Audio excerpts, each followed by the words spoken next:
Welcome back into the Lions 24/7 podcast. I am Tyler Donahue. Happy New Year to everyone out there. If you're watching on YouTube, we still have the Christmas decorations up in our house for a few more days, but the Christmas tree will be gone pretty soon. We hope the holidays were good to everybody and your loved ones out there. It's been really busy for Penn State. Not much of a holiday break for those of us covering the team or those around the team trying to build a staff and build a roster for 2026. D'Anton Lynn announced as Penn State's defensive coordinator officially on Friday. We're going to have a nice breakdown of intel from his time at USC coming up here a little bit later in the show. One of our Trojans insiders, Connor Morissette from within the 24/7 Sports Network, covered Lynn closely during his days with the USC football program. So we'll get a nice overview of what went right, what were some of the challenges that he faced out in Los Angeles, and ultimately what is Penn State adding from a personality, from a schematic standpoint, and bringing back the former Letterman. We also have a lot to break down from the roster standpoint. That's really going to be the focal point of today's episode before we get into that conversation later from Los Angeles. We're going to have Tyler Calvaruso, our resident recruiting and transfer portal insider, on with us in a matter of seconds to discuss what has gone on so far. A ton of names have gone into the transfer portal. Several key Nittany Lions have announced they plan to remain with the program in 2026 as we're getting some of those roster retention answers at rapid pace right now.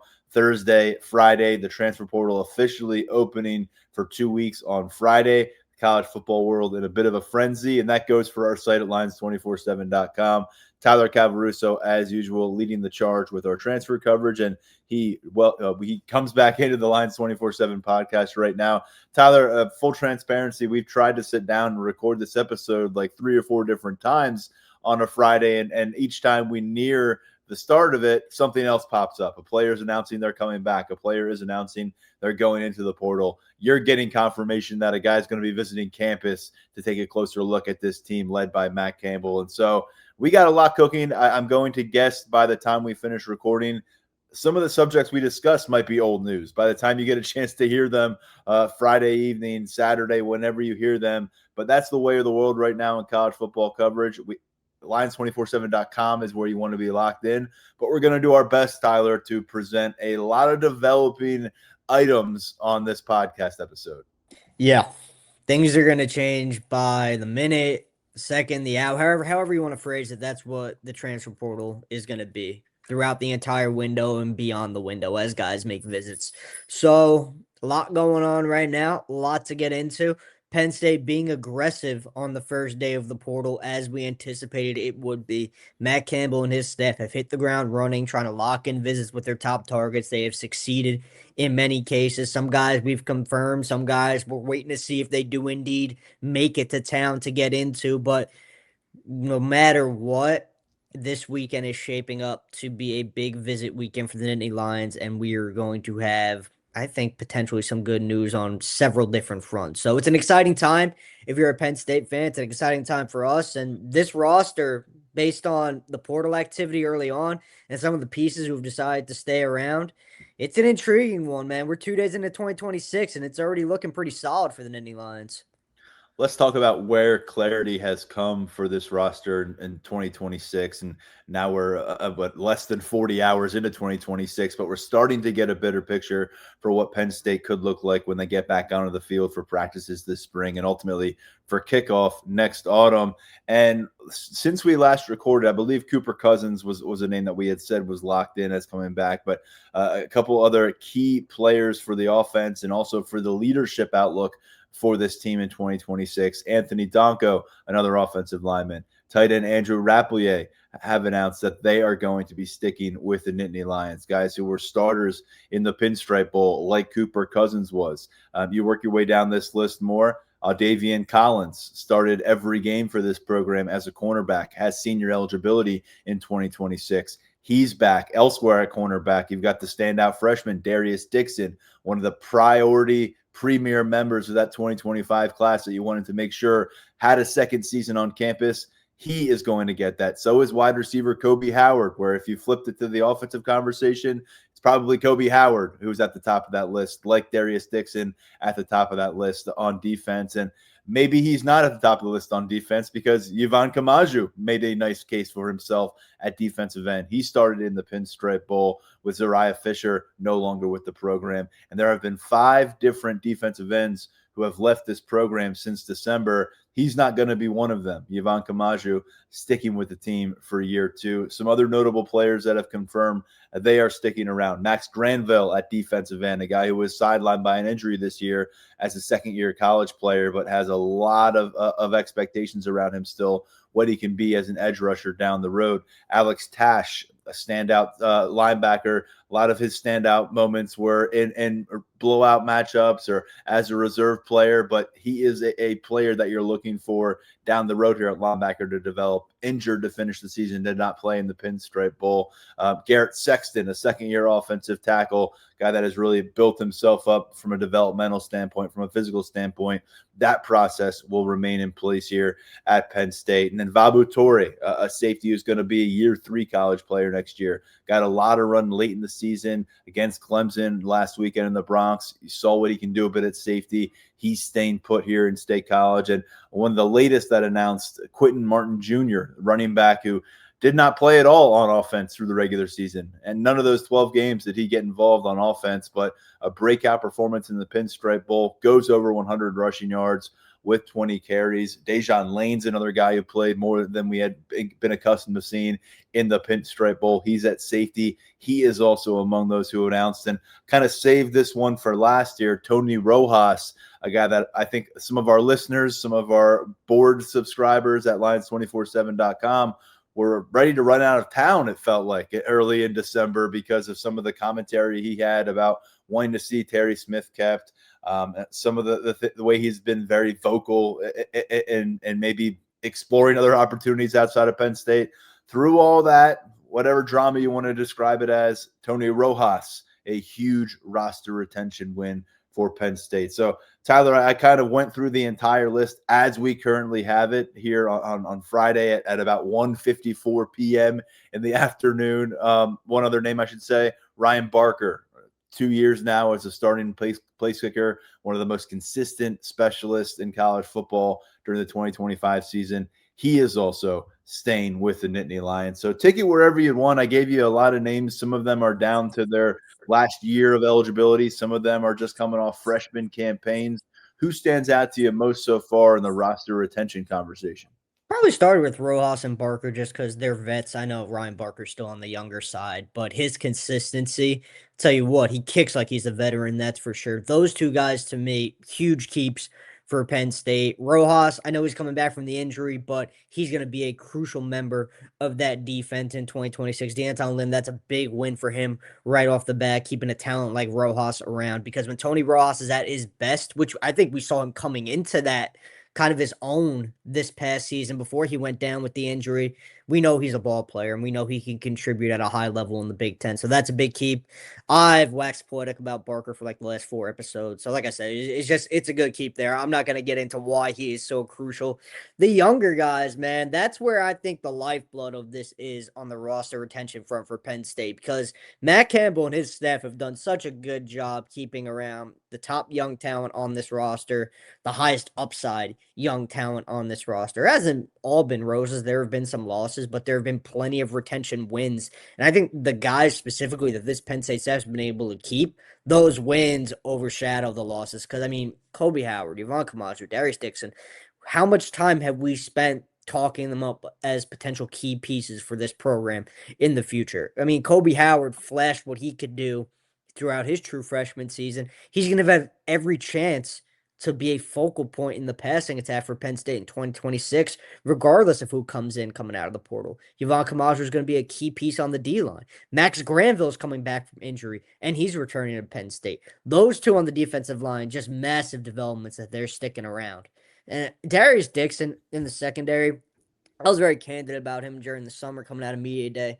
I've talked to Terry Smith, I think, every media day since I've been on the beat here with you guys, and he's had a lot of good things to say about his DBs. He does a good job with them, so that doesn't surprise you. But his comments about Darius Dixon were some of the most glowing comments on a true freshman that Terry Smith has had, from my knowledge. And he delivered when given the opportunity throughout his true freshman season at Penn State. So all of these guys, man, we could go on and on. But I think the ones who have gone public and say, hey, look, I'm coming back next year, big time keeps on all fronts.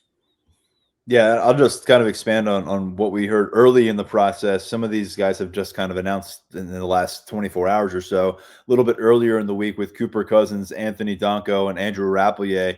Want to reiterate that these are guys we project as starters in 2026, and they were starters last time we saw this team playing against Clemson last weekend in the Bronx. But these are foundational pieces for culture. These are foundational pieces for the next wave of leaders for this Nittany Lions squad. And there's going to be some meshing that takes place.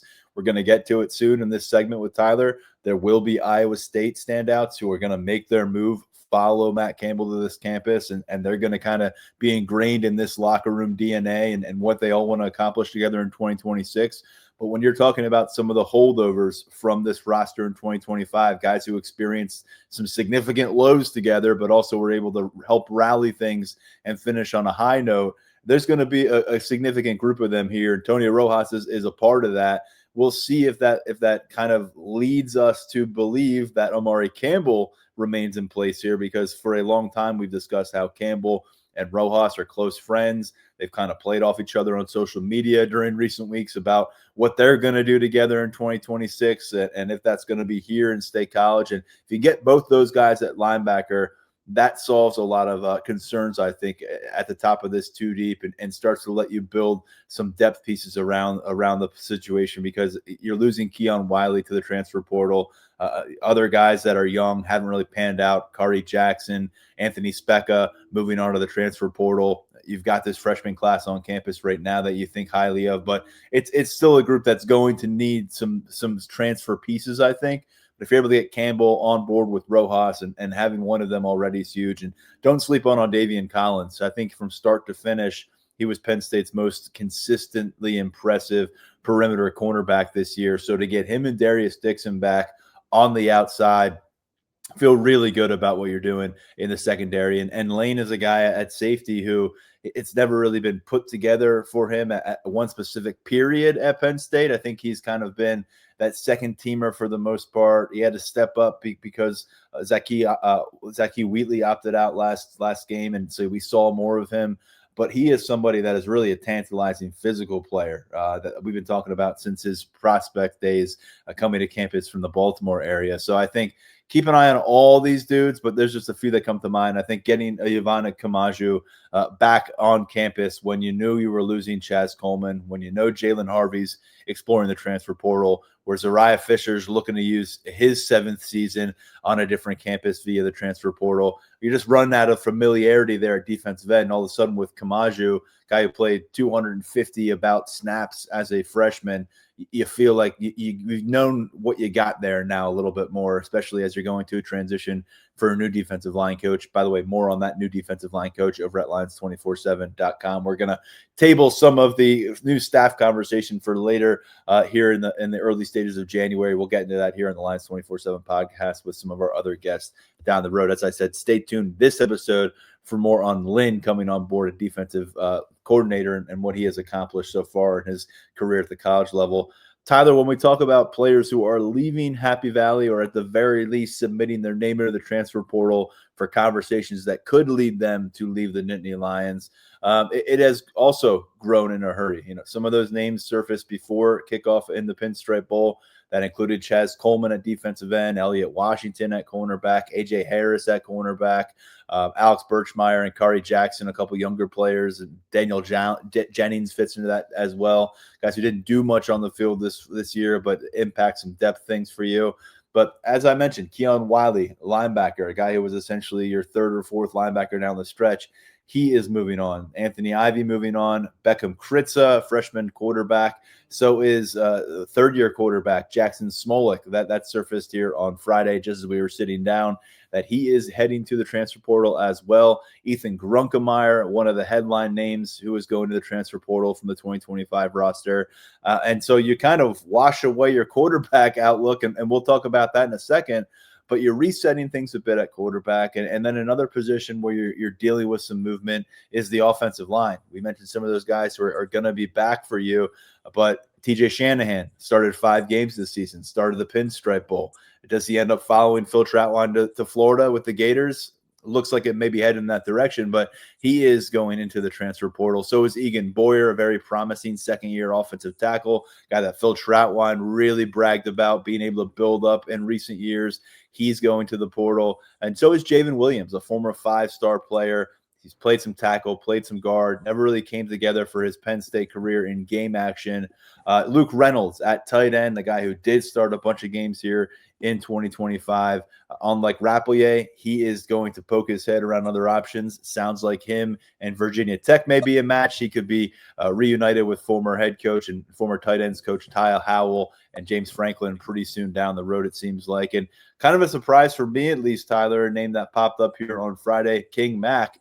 A lot of the conversations we had with him during the last couple of weeks certainly was sounding like a player who, while he was not fully committed to saying he'd be here on campus in 2026, was talking like a locker room leader, was talking like an important piece of the plan moving forward. Terry Smith referenced him as a guy that was going to be kind of a key presence for Penn State.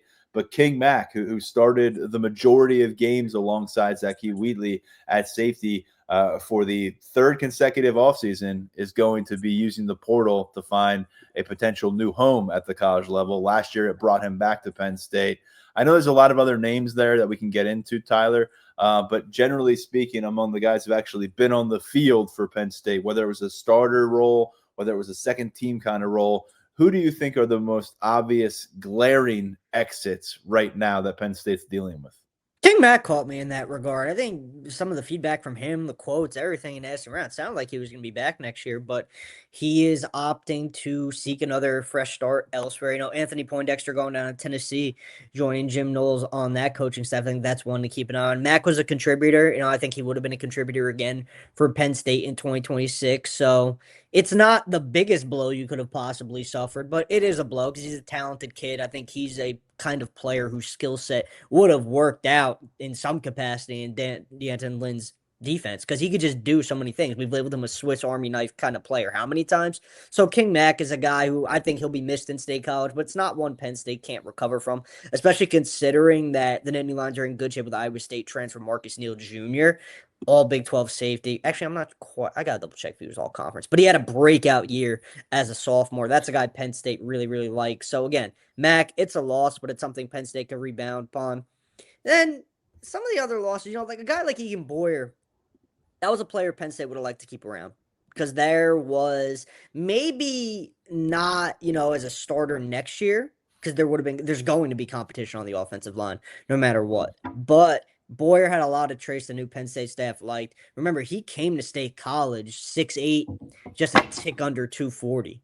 And he added, 50 pounds of good weight, maintained his athleticism, maintained all of the traits that made him such a coveted recruit for former Penn State O-line coach Phil Trautwein. So he was a guy Penn State would have liked to keep around. But again, you go back to the portal, you rebuild things there. Boyer, I think he'll be missed. He was a pretty solid developmental piece. Reynolds, you know, we had such high hopes for him coming out of Cheshire Academy in Connecticut. And I do think it sounded like he's going to follow James Franklin and Ty Howell down to Virginia Tech when it's all said and done. I do think that his best football is still ahead of him, but he was lacking as a blocker. There were developmental boxes that weren't quite checked during his tenure with the Nittany Lions. So again, it's a move that I think might be best for all parties involved, especially considering what we think Penn State could accomplish at tight end in the transfer portal. I'm not sure where exactly that would have left Luke Reynolds on next year's depth chart, not just in the portal, on the retention front as well, with Andrew Rapplier coming back. So I don't know where exactly Reynolds is going to fit in next year. He definitely had high-level potential, and he could have put it together.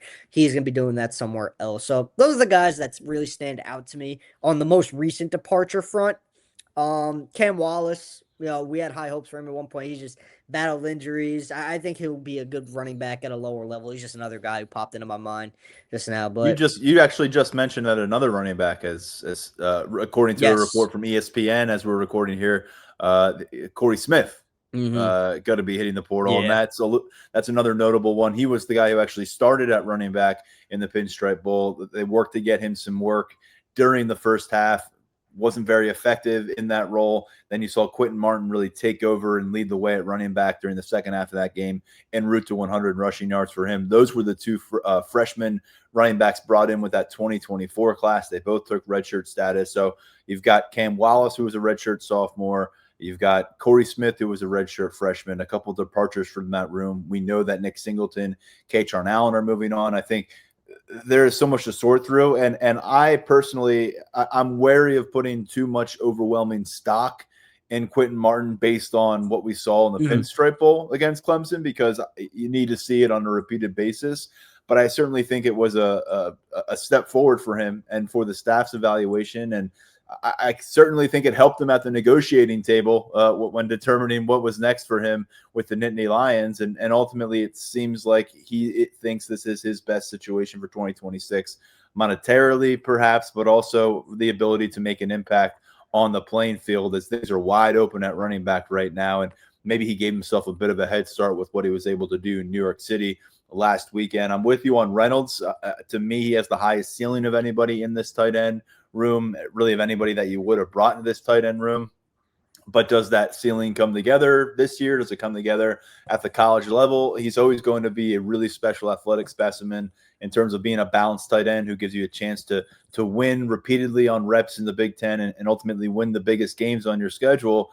He's still got some things to prove there, but I certainly think if he's off to Virginia Tech, he's going to be a prominent player for their offensive attack. And let's face it, Andrew Rapplier was the more compelling tight end piece for Penn State as this 2025 campaign came to a close. They prioritized him as such. And as we'll get into in just a moment, there's some reason for optimism for this room, maybe coming from the direction of Iowa State. A few wide receivers that are moving on. I think we mentioned Anthony Ivy early in the week, a year 4 guy who hadn't really put it together offensively in his career. But Jeff Exeter Jr., a true freshman, Josiah Brown, a redshirt freshman.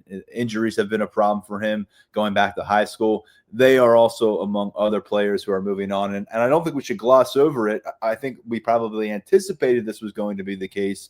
But with Ethan Grunkemeyer moving on, Tyler, not only are you saying goodbye to a guy who finished the season playing really solid football, 4-game win streak. He had 6 total touchdowns, no turnovers, completed more than 70% of his passes. But something that we were a little bit more privy to as reporters and in conversations with people around the building was he really did his best to win over a big chunk of that Lasch building. Down the stretch, when guys were looking for players and coaches to gravitate toward from a leadership standpoint, he stepped up in that regard. And so I think with Grunkemeyer leaving the building, with Jackson Smolik checking out the transfer portal, with Beckham Kritza checking out the transfer portal, and with Drew Aller getting ready and trying to get healthy for the NFL, this puts a lot in perspective for Taylor Mauser, the new offensive coordinator, Tyler, because it is going to be essentially a hard reset at quarterback, assuming Ethan Grunkemeyer lands elsewhere.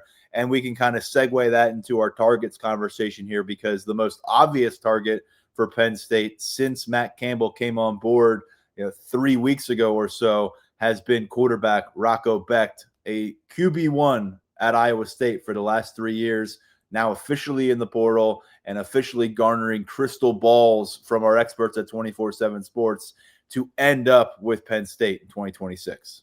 Yeah, that's one I like Penn State to get done in the end. I know once Ethan Grunkemeyer hit the portal, announced his intention to hit the portal on Thursday, a lot of the social media dialogue was Rocco Becht, welcome to State College, and that's all well and good, but he's still got a visit and all that. No, I do think it'll come together for Penn State, and I think you're going to be getting a veteran starter who I know his 2025 season at Iowa State was not the greatest. He battled some injuries, but he had Iowa State on the cusp of a college football playoff appearance if they had brought home a Big 12 title. He's been in big games. He knows this system. He knows the staff.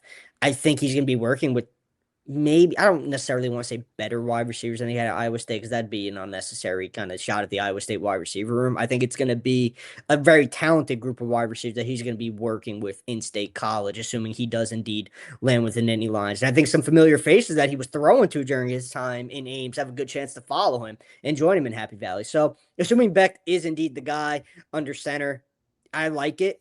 I think it's a good fit.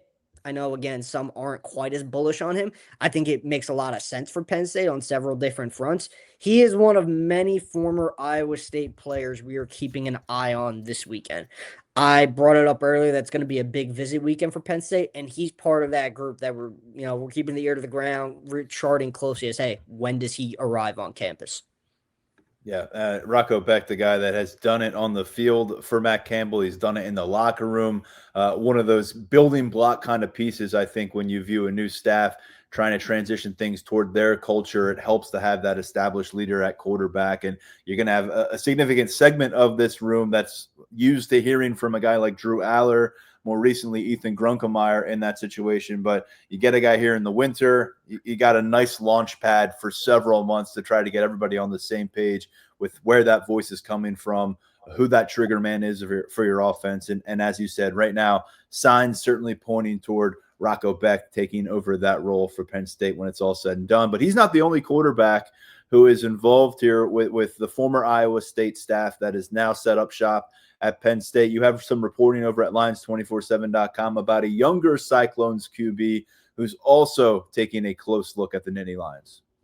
Alex Mansky, former composite 4-star recruit coming out of Iowa, decided to stay in state, suit up for the Cyclones. A lot of excitement about his upside stemming from his time at Iowa State. Mobile, good arm, appeared in 3 games as a true freshman, completed 4 or 5 passes, 28 yards, ran the ball a few times for Iowa State. So he showcased his dual threat ability. And there are a lot of people in Ames and asking around that were pretty optimistic that Alex Mansky's the kind of guy who could get to the next level one day as long as he does what he needs to do in his development and gets where he needs to be in his development. Got the chance to catch up with him a little bit earlier Friday. He is one of the ones we're monitoring this weekend as a potential visitor. He told me he's planning on making the trip to State College. Not sure if he has anything else lined up right now. That's something that he is still sorting through. But Penn State's in a pretty good spot to land, not just Beck, but Mansky. And that would be huge because you wouldn't just be landing your starter for 2026 in Beck, you'd be landing your heir apparent as well. I mean, that's about as ideal of a scenario Matt Campbell, Taylor Mauser, the rest of the Penn State staff could hope for. Mansky, when you look at the 2025 rankings from 24/7 Sports Industry Composite, he was just outside the top 300 overall as a prospect. He was a 4-star composite and the number 25 quarterback in the country for that 25 class. One of the premier players in the state of Iowa, remained home with the Cyclones, now exploring his options. And as Tyler said, you could see a couple quarterbacks follow this staff over to State College, and that could happen pretty soon. You mentioned some pass targets that these guys are already familiar with from their practice sessions and games in Ames that could also join them, those quarterbacks here in Happy Valley. And we talked about a key departure at tight end, Luke Reynolds, a guy who came to campus with some 5-star conversation, started a bunch of games for Penn State over the course of his career here. Now he's moving on. We already know that Khalil Dinkins, a senior starter this year, a guy who played a bunch of Big Ten football in recent campaigns, his college eligibility is over. So as much as you can be excited about Andrew Rapplier and maybe the potential of some of the younger pieces at tight end for Penn State, I think what's really exciting is a former Iowa State tight end who's a proven commodity and could be very much in play for Penn State here in the coming days. Yeah, Ben Brahmer, all second team, all Big 12 tight end in 2025. He had, I'm sure some of our listeners will recall, you might recall, TD, he had a pretty serious injury scare in early November. Looked like it was a scary looking neck injury, but he was okay. Finished the season strong, had 3 touchdown catches in November. Actually came down and caught a touchdown pass the next week. So resilient kid, tough kid, 6'7", 240, big target for whoever Penn State's quarterback is going to be next year, assuming Brahmer does indeed come over and follow Matt Campbell and his staff to Penn State. Taylor Mauser's reputation of developing tight ends, it pays dividends here. And not just his reputation, but the fact that he's worked directly with Brahmer for multiple years. It would be a really good get for Penn State. Brahmer right now, is the way things currently stand, he's listed as our top ranked tight end in the transfer portal over at 24/7. So I've seen some dialogue out there that, some of these Iowa State guys that Penn State's in the mix with, are they really that good? I could tell you this, Ben Brahmer, yes, he's really that good. Just go watch the tape. That will be quite a presence as well. You talk about the physicality he brings with his frame at 6'7", with this style of play. We already know what that looks like from Andrew Rapplier, who's more in that 6'4", 6'4.5" type range, but still a huge physical presence. That's what they want to be offensively in that tight end position, with all the guys that can get vertical and make plays in the pass attack. That would be quite a combo. I know a lot of people are high on Luke Reynolds, but if that's the top combo that you end up in 2026 at tight end, I don't think anybody is bummed about that result for the Nittany Lions. And when you look at running back, this is another area where, again, all due respect to what Quentin Martin Jr. was able to accomplish in Yankee Stadium last Saturday with some opportunities in front of him, again, you're not going to hang your hat on that. And you're not going to say, well, forget about it. He's going to get 20 carries a game all the way through 2026. He's going to be in that competition. We'll see who else sticks around. You got Tyke Hayes and Jabri Coleman, who were true freshmen this year. We got some movement potentially in the 2026 class that could affect things. But certainly the portal, when you look at running back, makes a lot of sense. And it always has when we forecasted life after Nick Singleton and Kaytron Allen, because those guys have dominated touches. And so, again, we look back toward Ames, Iowa for a potential answer at the running back spot. Yeah, Carson Hansen, he is one of the better running backs. I'm thinking of a way to classify him there for a second, because there are a couple different directions I could take this. One of the better running backs in the Big 12. When I look at running backs in the portal and I look at skill sets, I'm not sure there's a better back than Hansen who fits what Penn State wants to do out of the backfield. His toughness, his vision. Again, I know he has the experience in Taylor Mauser's system. That's obviously a plus. But just remove that from the equation. Hansen's the exact kind of guy that helped Iowa State develop an identity as a tough-nosed, hard-nosed, gritty program. He falls in the same category as Becton Brommer. Keeping an eye on him to visit this weekend. He's one of 4 that I put a crystal ball pick in for Penn State to land earlier Friday morning. And speaking with sources throughout the afternoon, I continue to like where that one's at. So Hansen is definitely one that Penn State fans should be keeping an eye on. L.J. Phillips Jr. is another one. He led the FCS in rushing. He almost ran for 2,000 yards at South Dakota this past season. Iowa State staff is actually familiar with him from his high school days. There was familiarity with that high school program. I believe he's from Kansas. It's a program they've recruited. So L.J. Phillips Jr. is a guy they've known about. I believe he's got a pretty solid market. He's planning on taking a trip to Penn State next week as things currently stand. And you're going to hear me say as things currently stand a lot throughout portal season. It goes back to what we said earlier in the show. I can tell you right now he's planning to visit Penn State. Then an hour or two, he decides he wants to go elsewhere on that specific day. But as of right now, L.J. Phillips Jr.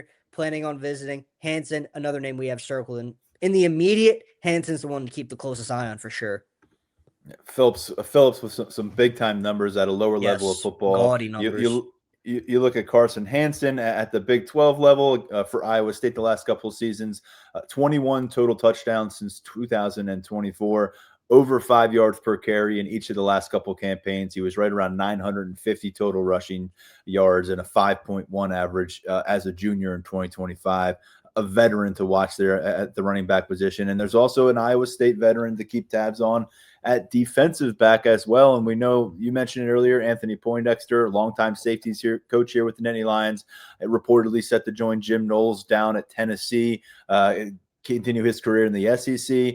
We know that there is going to be some more movement at the safety spot. We've already seen it at cornerback. Guys like A.J. Harris, Zaki Wheatley, King Mack, no longer part of the equation, it would seem, for 2026. And so this is a defensive backfield that we expect some changes to come. But again, change doesn't necessarily mean unfamiliarity, whereas you wanted to spotlight another Iowa State player here.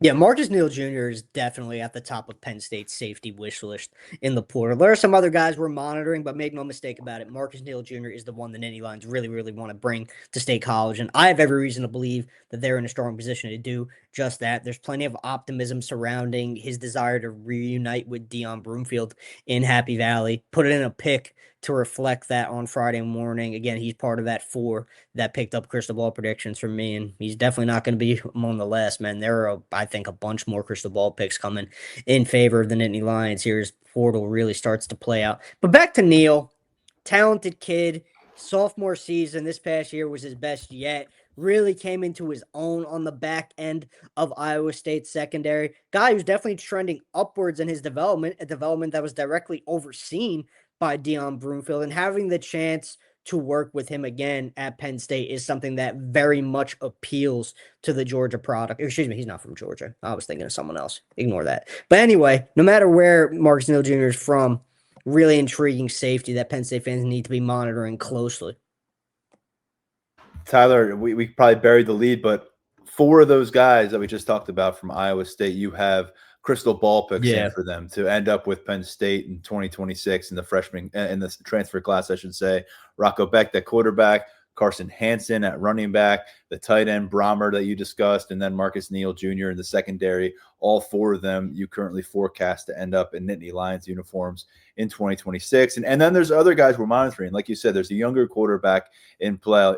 I believe during this conversation, you just tweeted out that there's another Iowa State offensive lineman who's got a Penn State offer now in the transfer portal, or an opportunity to join the team here at Penn State. And so how much do you think we could see that number grow? Right now, you say, here's four guys I see joining Penn State when it's all said and done from that Iowa State roster. I think we've been pretty open on our message boards at Lions247.com in the last couple of weeks and saying, think more than a dozen players. Think closer to 20 players at Iowa State end up here in Happy Valley.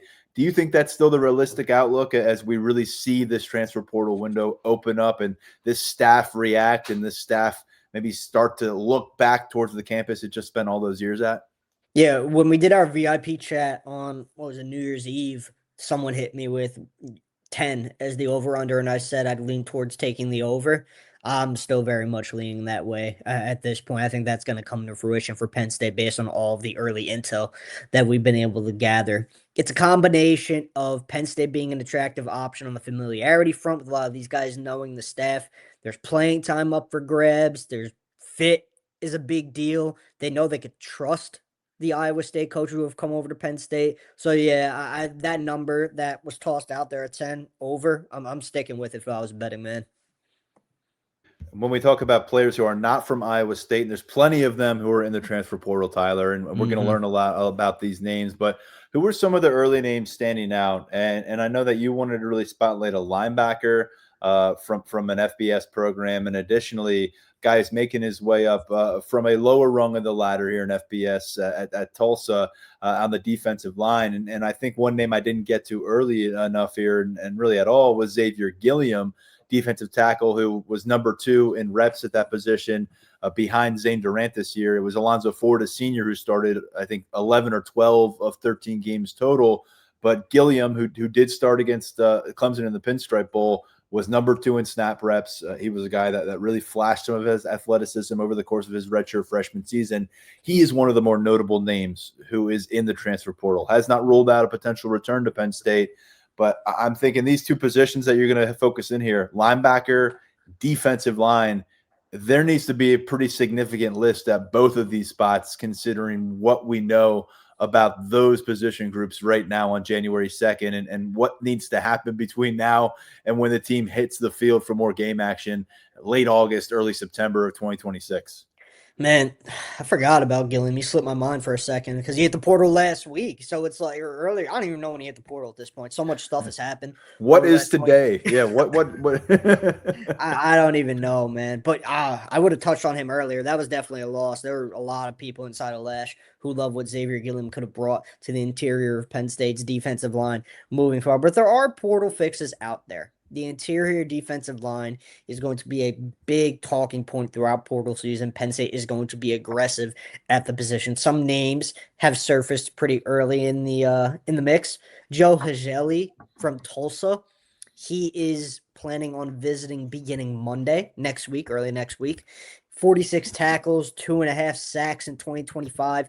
He's a junior college product. He played at Iowa Western, which is a place that this Penn State staff is very familiar with from its time at Iowa State. That's a program they recruited heavily in the junior college ranks. So there's familiarity already there on campus Monday. He's going to check out Wisconsin. He's going to check out Indiana. So we got 2 other Big Ten programs in the mix. Penn State's going to have its chance to make a strong impression on the Tulsa transfer.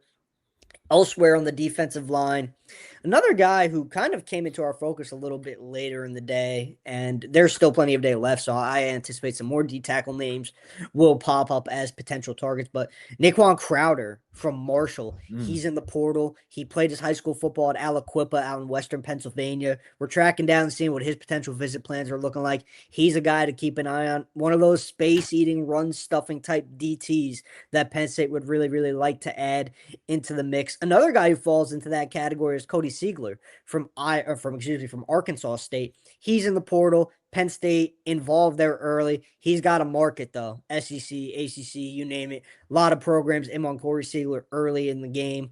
We'll see if Penn State's able to get him to campus for a visit when it's all said and done.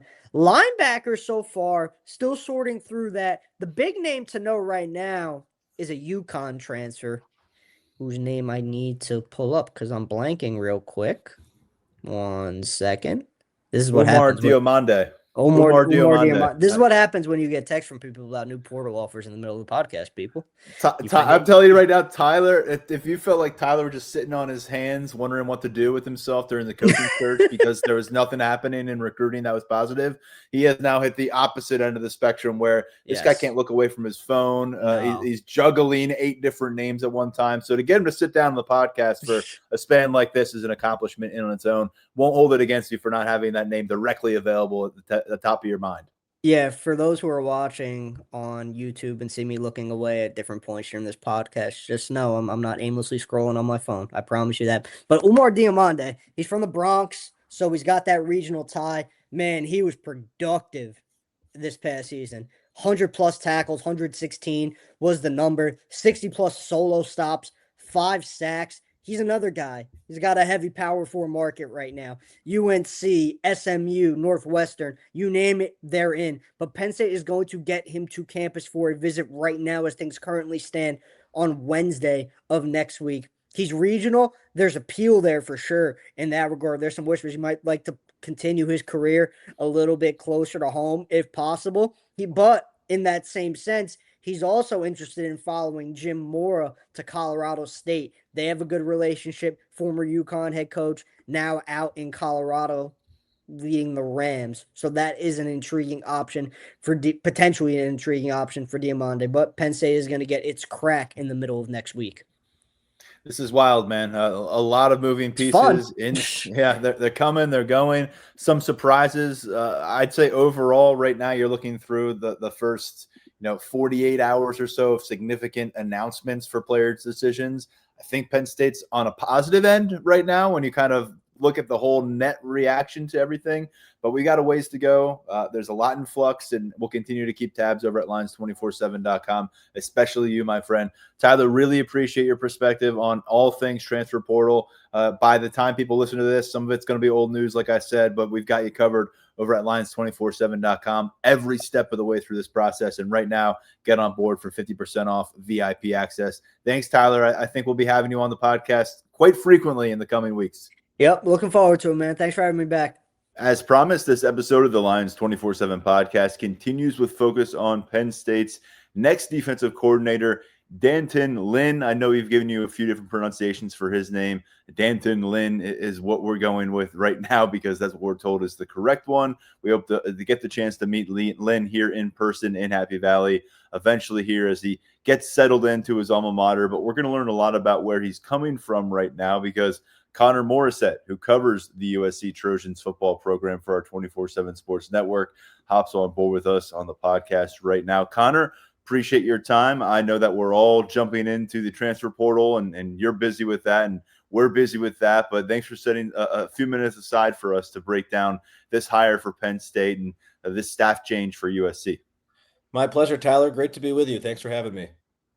Yeah, I guess it's been 3 weeks or so now since we touched base as things were starting to develop a bit between Lynn and Penn State. As mentioned, he played for the Nittany Lions 15 or so years ago at this point, defensive back, went on to be an NFL assistant for several years, breaks through with college football coordinating at UCLA, then 2 seasons at USC. And so generally speaking, as we looked at the last few weeks, what stood out to you most and why this made sense for Lynn and maybe what USC did to counter Lynn's thought process, if it did much to counter Lynn's thought process.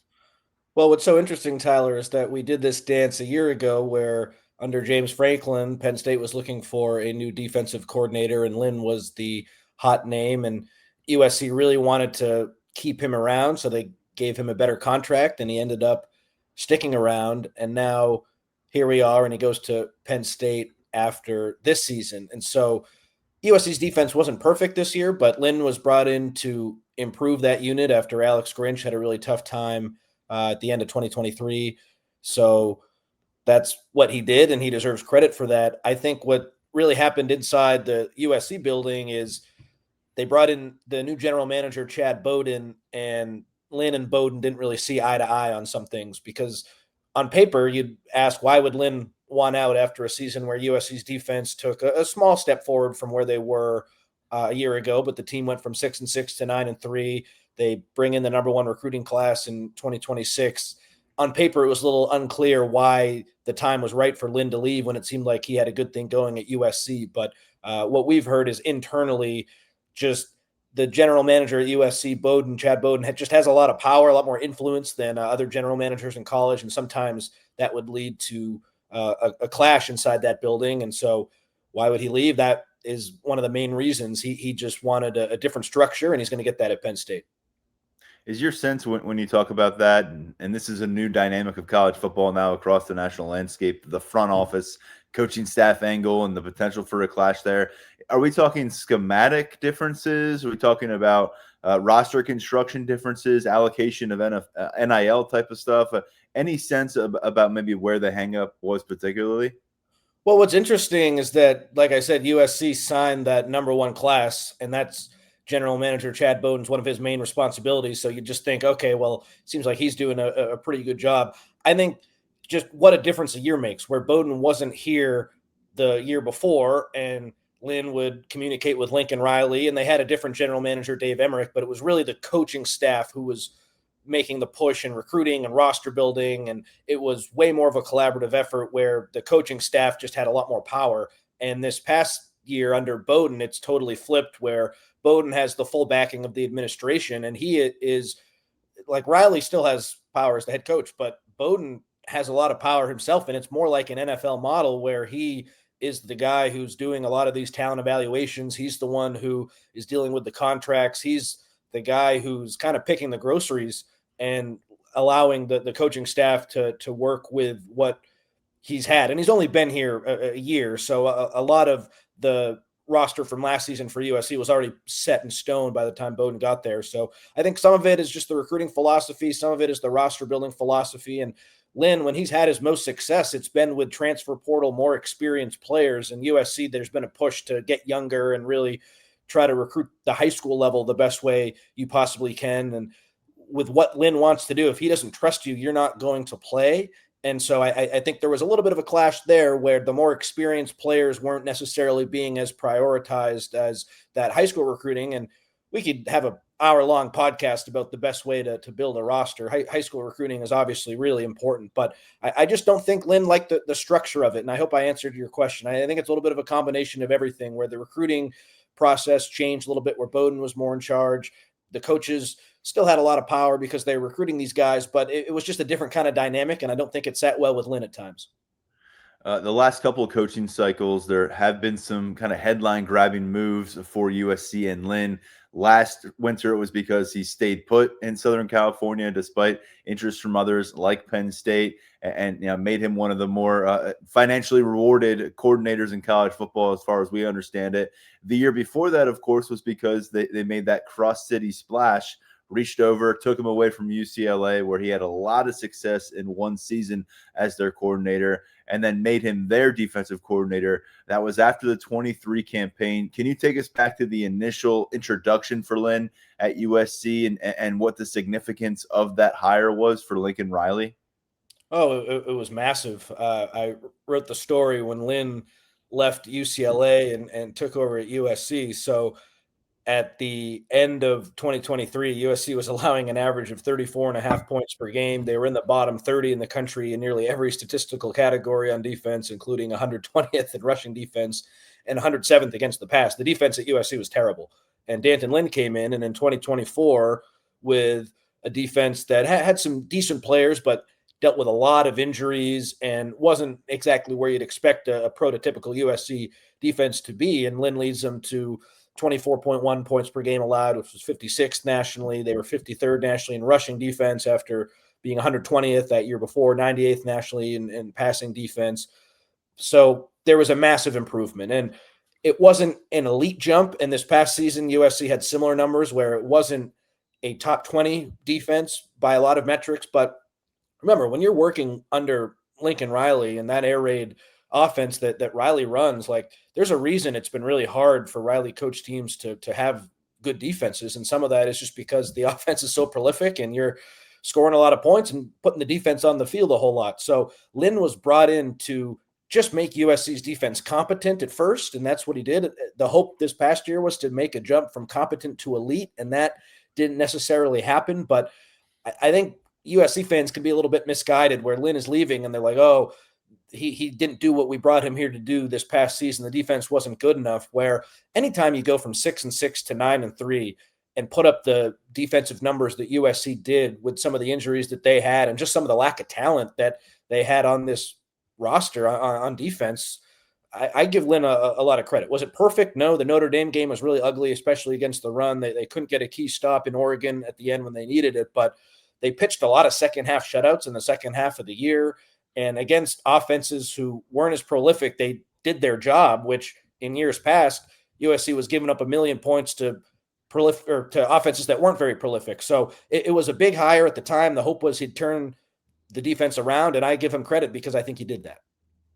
You mentioned the immediate uptick in the results on the field. What were some of the first things on that list for him when he took over the USC defense that you noticed that are some things that might translate early, some things that we might see year one here in State College regarding whether it's the culture of his defense, whether it's the personnel, the scheme of his defense? What were some of those immediate adjustments that you think paid dividends for him in the program? I think a couple of things stand out when you ask that. The first one, there was just so much confusion under the previous defensive coordinator, Alex Grinch, where guys just wouldn't be on the same page. And that's going to happen in any defensive scheme. But Lynn always preaches obnoxious communication and just if everyone's not on the same page, we're in trouble. And if everyone's doing the wrong thing, but they're all doing the wrong thing together, that's a whole lot better than half the guys doing one thing and the other half doing something else. So they just tighten the screws a little bit. The communication got a lot better. They relied on experienced players who the coaching staff really trusted, and just the floor of the defense really rose. So I know Penn State, they've had some pretty good defenses here the last few years. So it's a little bit of a different situation where USC was just in a bad spot. And so he just needed to bring the floor up, and he did that. And just having everyone on the same page was a huge part of that. And then schematically, it was a lot of 4-2-5 when USC would go against good passing opponents. And of course, sometimes they'd bring in a third linebacker, take out the nickel. Sometimes they'd go with a heavier package, have more defensive linemen. But the core of what Lynn wants to do, it's the 4 defensive linemen. It's a lot of what the Baltimore Ravens have run in the NFL, where they really prioritize a bigger nose tackle in the middle, which was another issue at USC. They didn't necessarily have that in Lynn's 2 years, but they want a bigger body in the middle, and then another defensive lineman alongside him, 2 edge rushers, a Mike linebacker who sets up the front of the defense, the weak side linebacker, and then 5 in the secondary where you have 2 corners, your nickel back, and 2 safeties. And what was really unique about Lynn's defense, we see with that green dot communication tool, oftentimes in college and in the NFL, it's the Mike linebacker who wears that. But for Lynn at USC, it was the safety. So 2 years ago it was Achille Arnold, and this past year it was Kamari Ramsey. When Ramsey was healthy, when he went out, it went to Christian Pierce. At the beginning of the year, they tried to have Desmond Stevens be the Mike linebacker, be the communication guy, and that just didn't really work. So I think with how Lynn runs the defense and with his background in the secondary, he was a safety coach in the NFL. He really prioritizes having the safety be the leader and the play caller on defense, and that's worked well for USC for the most part. What did you hear? What did you pick up about Lynn's rapport with the locker room, the rapport with his defensive players, with his staff? I know it's only a 2-season sample size for you to base all this off of, but in terms of a guy who has relationships and can develop them across the roster a bit, and perhaps within the building with those he's got to work with on a day-to-day basis, any feedback you can pass along here? He's just a guy who's known for being all ball all the time, a junkie, a guy who just loves to be in the film room and work with guys to devise a plan. He is someone who, I don't want to call him a bad recruiter because I don't think that's fair, but he wasn't a guy who really prioritized relationships on the recruiting trail with a number of guys. He kind of let his position coaches, the front office, do that. And when he would sit down with guys, it would be a lot more of, instead of, how's your family? How are things going? Like, if we run this play, how do you react? If the offense does this, what are you doing? Tell me about what you know defensively, excuse me, when he would talk with recruits. So sorry about that. That was a big part of it. And then he, coming from the NFL, he really leaned on Rob Ryan, who was the linebacker coach this year, who has a ton of NFL experience. Eric Henderson, who was the defensive line coach with the Rams. When he would devise a game plan, he would rely heavily on NFL guys. So I don't know how many NFL people are on the defensive staff at Penn State, but that was another big priority for Lynn, where when they would make a game plan, it wasn't that he would ignore some of the other coaches, but he really prioritized the thoughts of some of those NFL guys on the staff. What would you consider to be Lynn's biggest challenges, obstacles during his time as defensive coordinator for the Trojans that you're curious about, if he can take the next step in those departments here with a new program? And then what were his biggest successes that you think ultimately you would point to for USC fans or for Penn State fans, wondering what exactly went down for those 26, 27 games that he had with USC?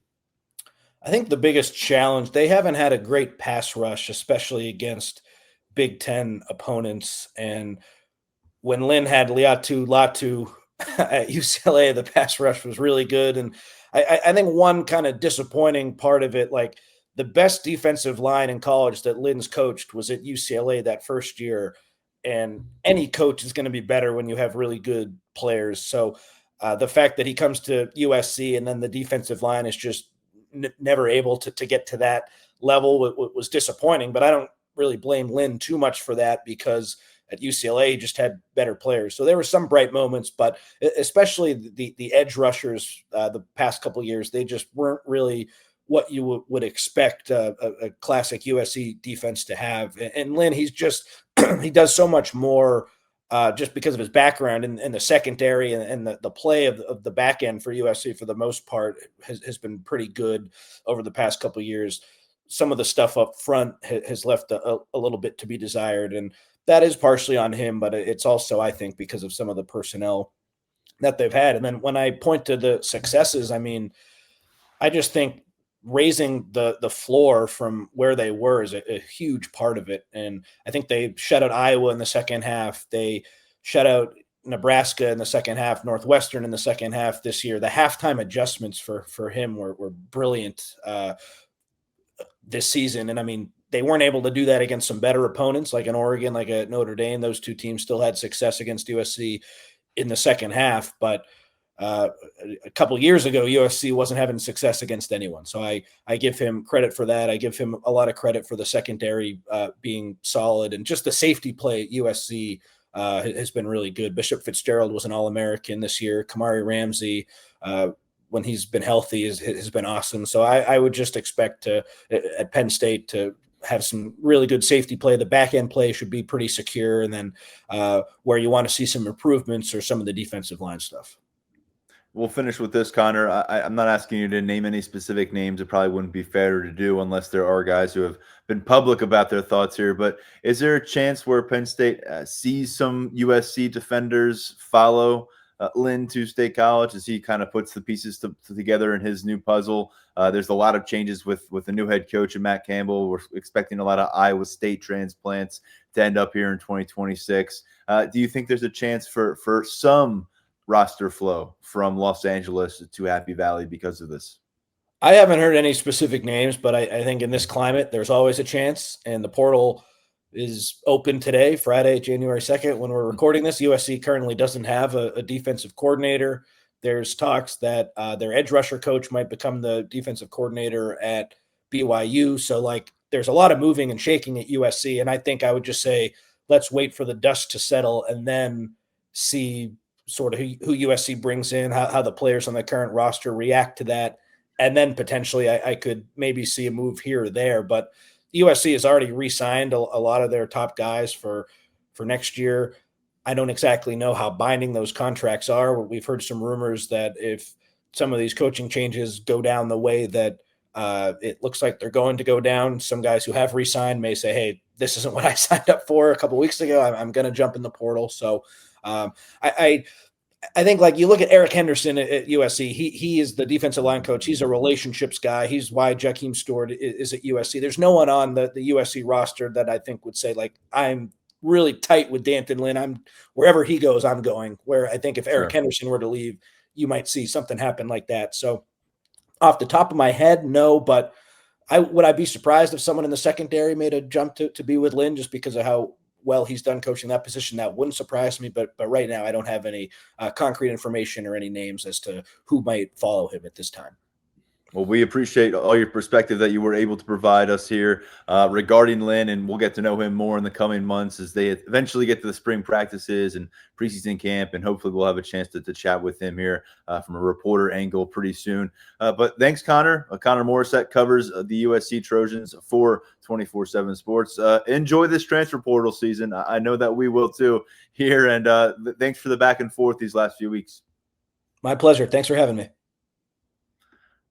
Good stuff from Connor Morissette covering the USC and for the last couple of seasons, D'Anton Lynn. We'll learn a lot more about Lynn. We'll learn a lot more about this roster in the days to come as well. You're going to stay with us over at Lions247.com for the latest from Tyler Calvaruso, from our entire staff, from our national recruiting and transfer portal team within the 24/7 Sports Network. As I know we gave you a lot to consider early on in the episode, but I can tell you by the time you heard this, there's probably another name or two out there, whether it's a target, whether it's a player leaving the team, and that's just the way it's going to be. So we'll bring you another episode early next week, give you the latest on what we're hearing, what we're seeing regarding this roster. And between now and then, highly encourage you head over to Lions247.com for all the coverage that awaits you there.